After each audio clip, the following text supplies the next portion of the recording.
The last question I had about your travels was how many people did, I guess people don't keep track of their age in many of these hunter gatherer tribes, but how many elderly people did you see? There's this insidious notion that hunter gatherers don't live a long time.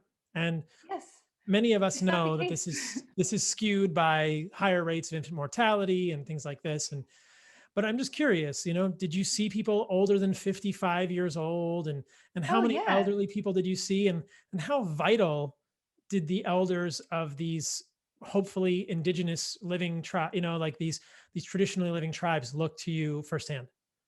Yeah, so they're in perfect health and they're much older than our elderly, for one. They also keep their teeth and their mind and their wits and their strength.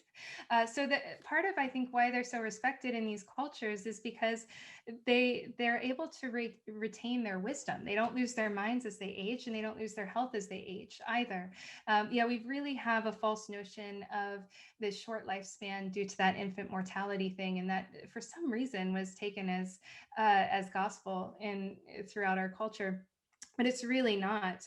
You see that even in places like Greece. I mean, the elderly here are just so robust. You see it throughout many regions that haven't adopted a modern diet, but you really see it in the tribes. I mean, there's even, I haven't been to that tribe where the men run the marathon every year. Do you know about that? uh Where the 70-year-old are is this like the best. is this in Mexico, or where are you thinking?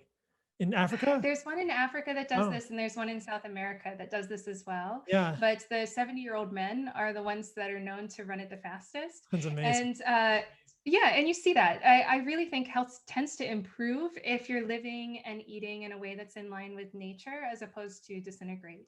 So Do you know yeah, the name of that there's tribe? no young deaths. What's the name of that tribe? Do you know, in Africa? I don't, but I'll find it. I'll send it Yeah. to you.